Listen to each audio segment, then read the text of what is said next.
ত্রয়োদশ জাতীয় সংসদ নির্বাচন সামনে রেখে ভোটার তালিকা চূড়ান্ত করেছে নির্বাচন কমিশন।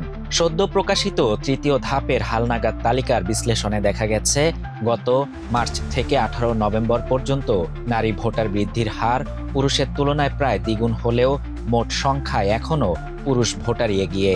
এ সময় নারী ভোটার বেড়েছে 4.16% আর পুরুষ ভোটার বেড়েছে 2.20%। বর্তমান তালিকা অনুযায়ী দেশে মোট ভোটার 12,76,95,183 জন।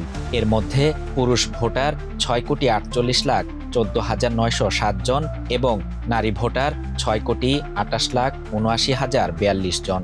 অর্থাৎ পুরুষ ভোটার নারী ভোটারের তুলনায় প্রায় 20 লাখ বেশি। শতকরা হিসেবে মোট ভোটারের 50.76% পুরুষ এবং 49.24% নারী। এছাড়া হালনাগাদ তালিকায় 1,234 জন হিজড়া ভোটারও অন্তর্ভুক্ত হয়েছেন। ইসির নির্বাচন সহায়তা শাখার তথ্য অনুযায়ী নারী ভোটার কম হওয়ার পেছনে 8টি প্রধান কারণ চিহ্নিত করা হয়েছে।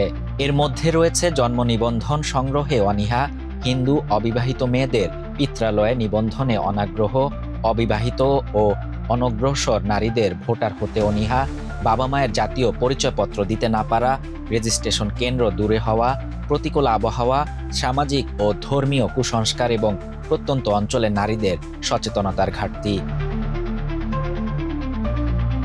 এসব চ্যালেঞ্জ মোকাবিলায় মাঠ পর্যায়ে বিশেষ উদ্যোগ নেয় ইসি। হালনাগাদের সময় ইউনিয়ন পরিষদের সদস্য, গ্রাম পুলিশ, চৌকিদার, দফাদার সহ স্থানীয় প্রতিনিধিদের সক্রিয়ভাবে সম্পৃক্ত করতে নির্দেশ দেওয়া হয়, যেন নারী ভোটার তালিকাভুক্তিতে কোনো ঘাটতি না থাকে। ইসি সচিব আক্তার আহমেদ জানিয়েছেন, নারী পুরুষের ভোটার ব্যবধান আগের তুলনায় কমেছে এবং ভবিষ্যতে আরও কমবে বলে আশা করছেন। নির্বাচন কমিশনার তাহমিদা আহমদ বলেন, দেশে নারী পুরুষের সংখ্যা প্রায় সমান, তাই ভোট প্রক্রিয়াও হতে হবে জেন্ডার বান্ধব। কাউকে ভোটাধিকার থেকে বঞ্চিত করা যাবে না। প্রধান নির্বাচন কমিশনার জানান, দায়িত্ব নেয়ার পর থেকে ইসি উল্লেখযোগ্য অগ্রগতি অর্জন করেছে। 21 লাখের বেশি মৃত ভোটার শনাক্ত, 43 লাখের বেশি নতুন ভোটার তালিকাভুক্ত এবং নারী পুরুষ ভোটারের ব্যবধান 30 লাখ থেকে 19 লাখে নামিয়ে আনা তার উল্লেখযোগ্য উদাহরণ। তিনি আশা প্রকাশ করেন, ইসির প্রচেষ্টায় ভোটার তালিকায় নারীর অংশগ্রহণ আরও বাড়বে এবং নির্বাচনী প্রক্রিয়া হবে আরও অন্তর্ভুক্তিমূলক। শাহরিয়ার শাফাত, বাংলা নিউজ 24।